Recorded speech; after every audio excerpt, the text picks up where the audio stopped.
It was billed as the world's largest public health care scheme. Ayushman Bharat, also dubbed as Modi Care, has completed 100 days.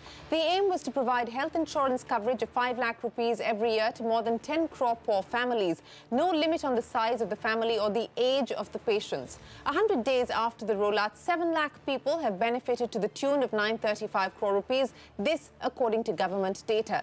Nearly 16,000 hospitals have signed up for the scheme, and 55% of those are private hospitals. The scheme has given states the flexibility to decide their own mode of implementation. 33 states and union territories are on board so far. Delhi, Telangana and Orissa are yet to sign up.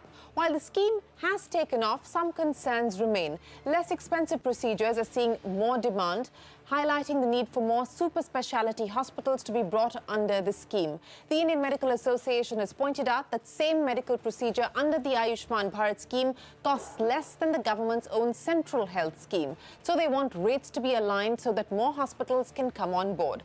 Another key concern is the rise in fraud. Website and apps that dupe beneficiaries. So far, the government has busted over 60 fake apps and 50 websites, highlighting the needs for more checks and balances.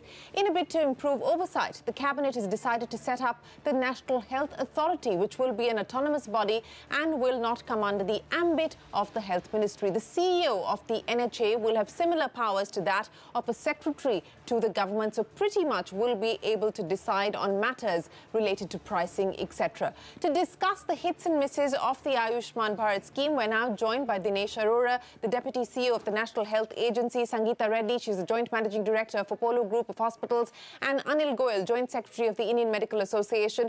Sangeeta and gentlemen, appreciate you joining us here on CNBC TV 18.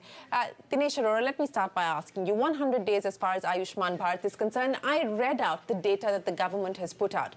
Would you consider, on the basis of these parameters, the effort to roll this out and execute it in 100 days to be as successful as you had hoped? Well, the main aim of this scheme was to decrease catastrophic expenses. NSSO says that 6 crore Indians fall below the poverty line every year because of health expenses. But the scheme has done a great beginning. Every 13 seconds, a patient is getting treated. Every 2 seconds, a card is being made. Of all the expenses, 77% of the expenses have gone for treatment of tertiary illnesses, which actually cause catastrophic illnesses. So it is a good beginning, and if we implement it well, it will be a great success. What have been the shortcomings in implementation so far? What have been the challenges of being able to execute this? Because this is not a small task. You know, when you implement a scheme of this size, the world's largest public health scheme, there will be challenges. There are 29 states on board which are implementing. 33 states have signed MOUs. Every state has its customized systems. So we had to have a customized software for every state. And we have done that. And we are proud that today, for every day, 2 lakh people are hooked on the software. And other than minor glitches, it has worked exceptionally well. Okay. Capacity building, yes, is one of the important challenges, because we need to train not only ourselves, the state health societies, but even the private hospitals, government hospitals, the Arogya Mitras. So capacity building is a challenge. And the design of the scheme is an entitlement-based scheme. Yes. So beneficiary awareness is a major challenge. We have done, I think, exceptionally well in that, but it's a long way to go. To tell the people, those people who are the bottom 40% of this country, that they are aware and they acknowledge their right, that the government has put 5 lakhs in their wallet, and they can access this right when they go to every public or any empaneled private hospital. I'll come to that in just a second and talk about the private participation with Sangeeta in just a second. But I want to ask you a specific question. Since you gave me a lot of data, 13 seconds people signing up and 2 seconds cards being issued, 43 lakh PMJAY e-cards have been issued so far. There doesn't seem to be any data that I have access to in terms of what's happened with the wellness centers, which was also a part of the Ayushman Bharat program.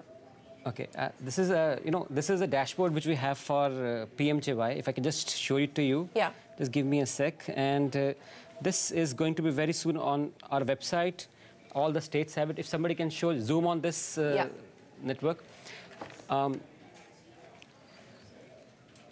We, as an NHA, look after PMJY, and the ministry looks after the Health and Wellness Center. I'm sure they also have a dashboard. And this is what the design of the scheme is, to have a continuum of care. So if that's the design of the scheme, how come your dashboard is not talking to the dashboard that is looking after the wellness centers? Isn't that a flaw in the manner in which this is being executed? There are some plumbing issues which are being taken care. So that scheme has about already 25,000 wellness centers running. And very soon you will have a combined dashboard where you can see what is happening in the continuum of care, right from primary health care to the secondary. Is it a territorial issue, the fact that these two dashboards have not converged so far? No, I don't think so. Not that way. It's not a territorial not issue. At all. Not okay, at all. I'll come to that in just a second. Sangeeta Reddy, 100 days, this is what the experience has been so far. 16,000 private sector hospitals have been impaneled. 16,000 hospitals have been impaneled and 55% private sector hospitals. Excuse me, let me make that correction. So what is it going to take, Sangeeta? Because we've had this conversation in the past, and one of the concerns raised by the private sector and the IMA, and I'll get Anil Goyal to comment on that, has been with respect to pricing. Does that continue to be a concern? Will you be able to hold prices at these levels? What is it that you would expect the government now to do to make this viable and sustainable?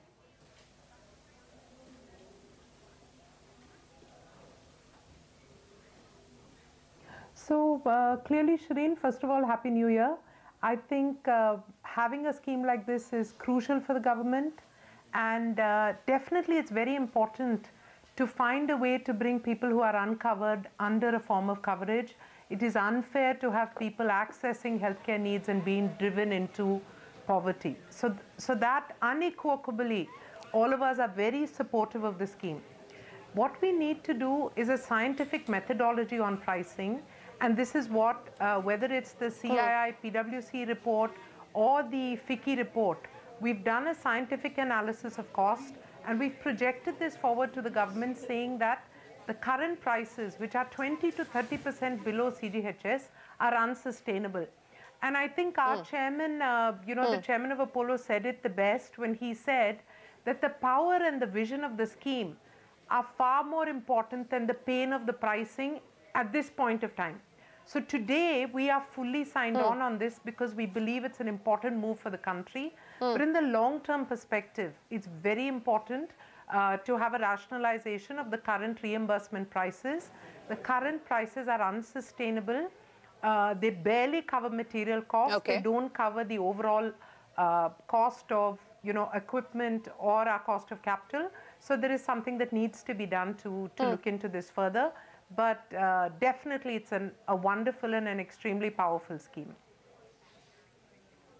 Oh, absolutely. There's no taking away from the fact that this is an idea whose time has come and one that is much needed. But I want to pick up on that point that you made and go to Anil Goyal with that of the Indian Medical Association. Mr. Goyal, Sangeeta Reddy, they're saying that as per the projections of industry, the current costs are not sustainable. They're not viable in the long term. In fact, to use the word that she used, the pain of pricing will perhaps be absorbed by industry today, but not in the long term. I don't know what that means, whether this means that industry is willing to take the hit for the next few months, the next 3 or 4 months, post the elections, maybe not. I don't know. I'm speculating. But is that your view as well, Mr. Goyal, that these prices will not hold for the private sector and hence private sector participation will be poor? See, good evening and Happy New Year to all. And at the outset, I'll just read out a document with IMA has signed with ABNHM with Dr. Dinesh Arora in attendance and Shri Indu Bhushanji. IMA to partner with NHA for implementation of ABNHM.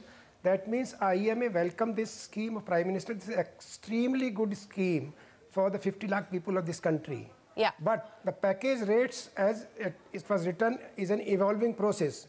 And IMA, in coordination with CII and FICCI, has given representation of package rates. And what is the package rates? These package rates includes, say, in 5 to 7 days, including doctors' visits, including the room rent, including the consumables and investigations. And this is coming out to be less than 25 to 30% of the cost. I'm not talking of the price. This is, we have done the costing analysis at IMA and FICCI, CI has done separately. All of us has given the memorandum and writing the rates. these package rates are unsustainable. Okay. And other than that, the IMA is also saying Okay. there's lots of exclusions. Like in the cesarean case, they are asking for if it is not being referred, if a patient of pregnancy is being admitted, then when will you take, it is a matter of few minutes that you have to do a cesarean or 10 minutes. You can't take reference. So these exclusions has to go.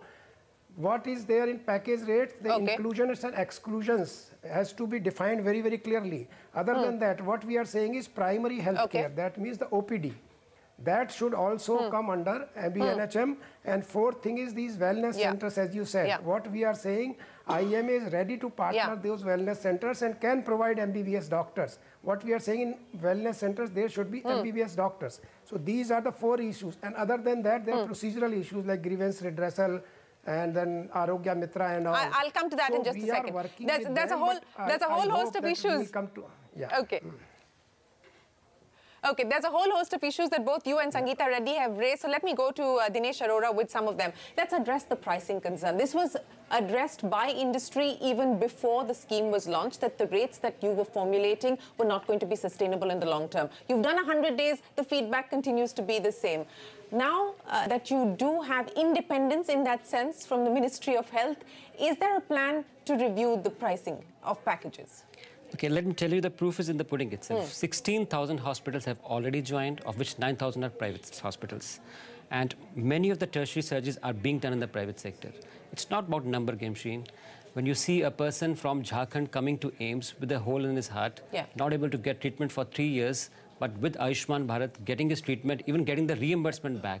You have cases in Uttar Pradesh, people were not able to walk because of spinal surgeries, were not able to afford. They went to an Agra Pushpanjali hospital. No, I'm coming back to it. No, I'm saying what she said, the pain, it's not the pain, it's a gratification of those. Sure, that's... No, Sheen, let me come to it. But she's answerable to her shareholders as well, Sheen, I just want to say something. These were those patients which never could afford healthcare. I agree.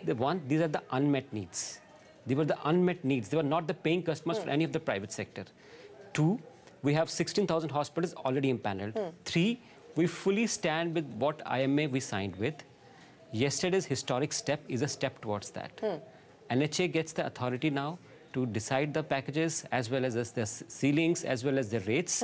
We will work out a process, especially with Department of Health Research.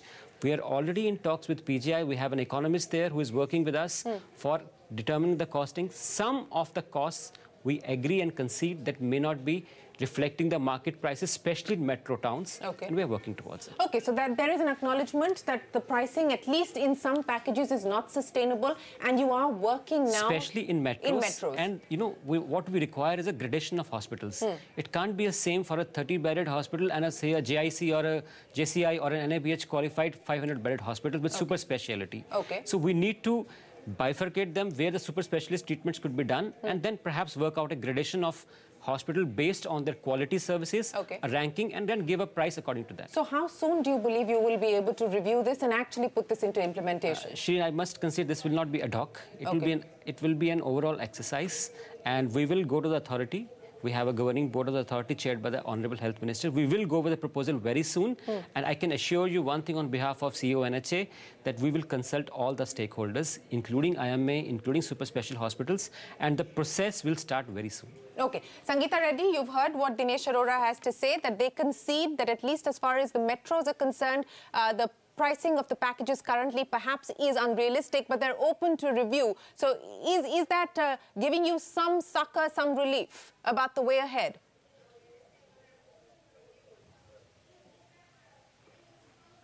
So, Shireen, absolutely, and honestly, this is exactly what they've told us. And what I said was that the power of the vision supersedes at this point of time the pain of the pricing. So this is why private hospitals, knowing fully well that it's a low price, we still went ahead because it's very important to cover the country. And I want to take this 2 steps further as well. I think the industry fully realizes that when we are treating people at scale, there's a value of the data, there's a value of training of manpower. We will get more people into the pool who are capable of treating and caring. And therefore, healthcare, which is the 2nd or the 3rd largest employer, will now generate more jobs. So at a national level, besides the fact that people were denied care, besides the employment generation, even the manufacturing sector will become more buoyant. So medical consumables and medical equipment will be manufactured in India, and that will overall help in bringing down the price for everything. So the downstream benefits of this scheme are very, very vast. And therefore, I think as a sector, we're very appreciative of the scheme and very supportive of it. Our hope is that all the benefits of operating at such scale are captured for the entire sector. And these are the discussions, I mean, whether it's Dr. Arora or Niti Aayog or Health Ministry, everybody has met us individually and the delegations. They've assured us of the pricing, that it'll be revised. So, and that's why so many of us have come forward and really supported this ideology of the Prime Minister. And I must actually state that in the South, whether it's Arogyashri or, Tamil Nadu, or there have been variants of this scheme operating. In fact, it's in the year 2000 that we started the very first scheme of a similar nature for 7,000 people.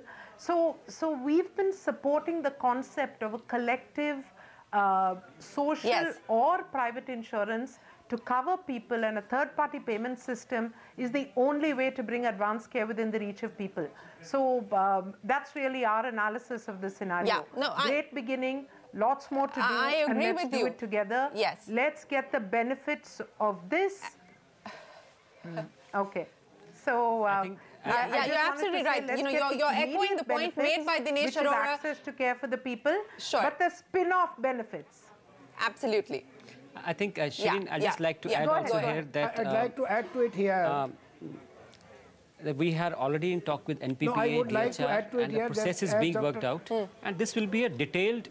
I'm coming to you. Mr. Goyal, I'm just coming to you, sir. Shireen, this will be a detailed exercise with a due process, with all consultation of all the stakeholders, with full transparency. We'll put them on the comments on the website, collate them, do it. I have also one request here that even private sector also needs to change their strategy. It has to become a high volume, low profit game rather than a low volume and high profit game. So that I think everybody has to see into account. No, I'd like to answer that why both. The private sector, why private sector has been with us so far. I'm coming to you. I'm coming to you. I'm coming to you. I'm coming to you. I'm coming to you.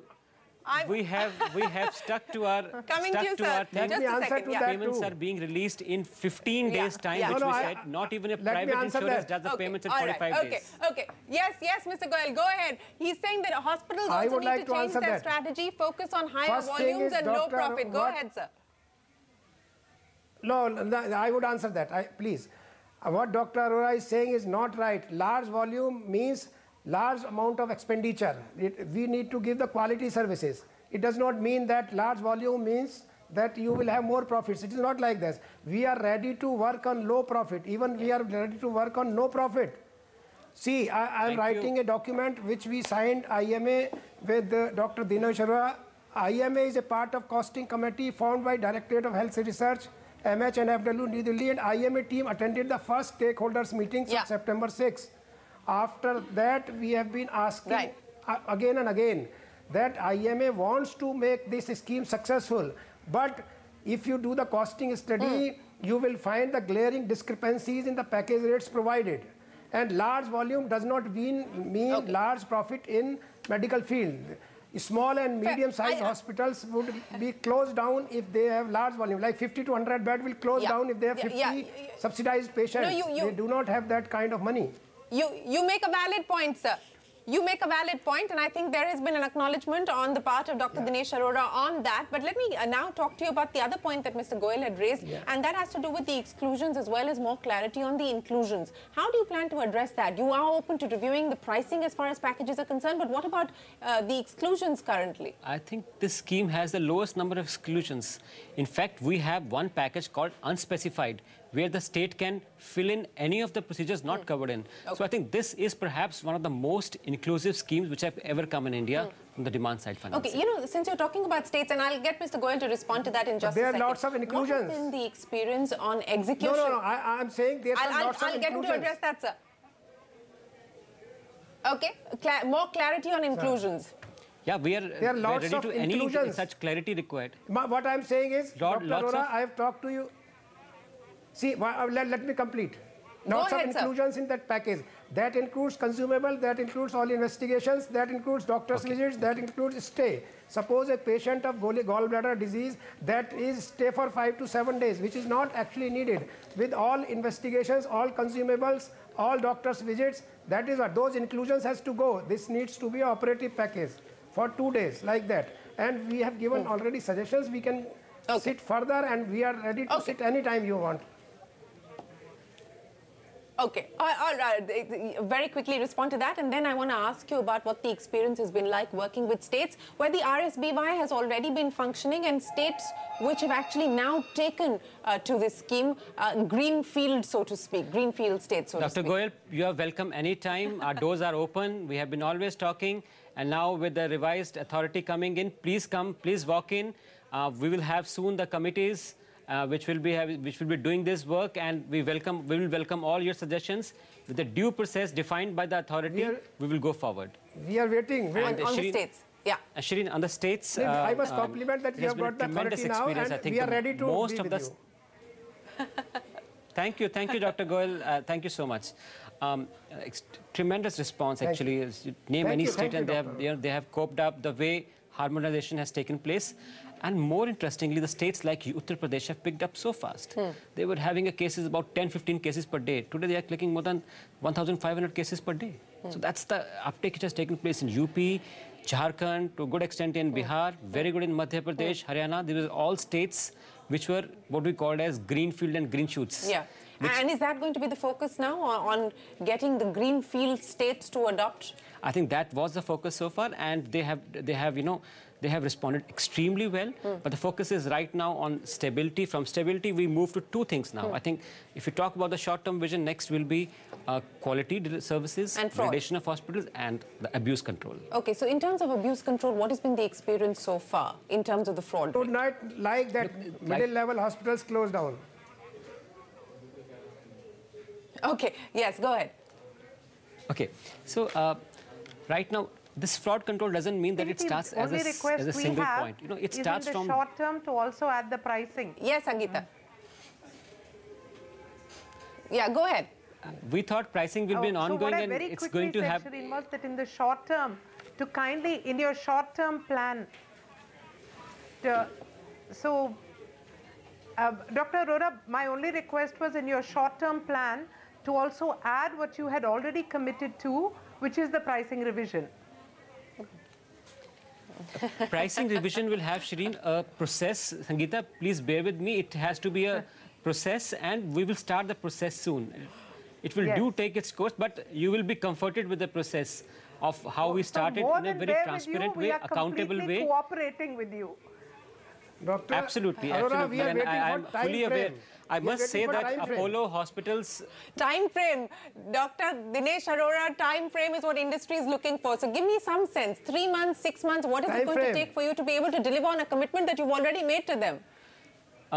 We will start working on the pricing. Yes, time frame. With the consultation, so there are 1393 packages. There are 23 specialties. And we are convinced that it cannot be a increasing price of one and decreasing price of the other. Okay. What we are saying is harmonization of prices will start. Okay. And we will have, after the board meeting, the first board, yesterday the authority has been formed. So once the board gives us a mandate to do that, we'll have some subcommittees come up with the proposals, consult with everyone, and go back to the board. It will take some time, but it will be a very transparent consultative process. Well, he's not, I cannot pin him down to a time frame just yet. No, I have one suggestion, Dr. Goyal, very quickly. No, just one suggestion. One suggestion. You don't talk about thousand procedures. Just talk about 150 most common procedures first, sir. Only 150 most common procedures which are being done all over the country, not 1,000 procedures. Yeah. I am suggesting take those 150 procedures. We can give you the names, and you also have those names. NHA has given found out most common 150 procedures. That's the correct approach, actually. Yes, I think he would. Yeah. Wouldn't that make sense? Actually focus on the 150 most. Shireen, the work, I think the Department of Health Research only day before yesterday came and gave us a presentation. They're already working on 57 packages. Okay. And they have consulted about more than 100 hospitals across the country. Okay. So they will be coming up with some recommendations in January, okay. but they need to be examined by the whole board as well as other stakeholders. Okay. Very quickly on the abuse control, what has been the fraud rate so far in the first 100 days, and what are you going to do about it? So as of now, we are still generating data, so I will not be able to say what has been so far, but the steps have been taken. Now, of all the other steps, like we have pre-authorizations, with the package rates are already defined, we have a call center functioning, we're getting about, so far, about 12 lakh calls, and grievance redressal portal also on, as well as on the call center 14555. We've also signed up with 5 top companies of the world. Okay. Optus, SAS, Lexis, and these companies are going to do proof of concept for us for 1 month. Okay. On how do they build on triggers, which can check whether suspicious activity is happening. Okay. And based on that, the preventive steps can be taken or the deterrent steps can be taken. Good thing is with authority coming, now the authority will have a clear mandate to not only issue directions of protocols, of the minimum documentation, as well as taking the penal action against them. So that's perhaps one of the biggest things. The fraud control and fraud abuse powers which the authority gets is perhaps the biggest gain what we get after forming an authority. So very quickly, because we're completely out of time, besides what you just told us, what will be the mandate now that the cabinet approval has come in to create this authority? So the mandate, the mandate was actually has been defined as not only quality fraud control, but what will happen with the authority is a quick decision making. Okay. We had a multi-tiered structure. Now we have one board headed by the Honorable Minister, with the CEO, Niti Ayog, Secretary Expenditure, Secretary Health, and domain experts. Right. And with giving representation to the states, a quicker decision making, and perhaps much more accountability and transparency. Okay, very quickly, in terms of allocation, you know, you're doing what, an average beneficiary about 13,000 rupees at this point in time, if I go by your numbers. The allocation for next year is 10,000 crores. Is that going to be enough? I think one thing which the government has already given a blanket check to us is whatever amount required, we will give them. And so we got 2,000 crores earlier, we got another 1,000 crore rest now, whatever we required. As of now, we have spent roughly about 900 crores so far to this. So next 3 months, we should be fine. And for next year, 10,000 crores as of now looks good. But if it requires more, if the uptake increases, if other states, like 3 other states also join, I think we will go back to the Ministry of Finance. And they have given us a blanket check for this scheme. Money shall not be a constraint. Okay, the Ministry of Finance has written out a blank check, is what Dr. Dinesh Arora tells us, that money will not be an issue. But thank you very much for taking our questions and for giving us a sense of where things stand. 100 days of the Ayushman Bharat scheme, the hits and misses. Sangeeta Reddy, Dr. Anil Goyal, thank you very much for giving us the perspective on how the private sector can participate and ensure that this is effectively executed on the ground. Thanks very much for watching. We'll see you again in just a bit.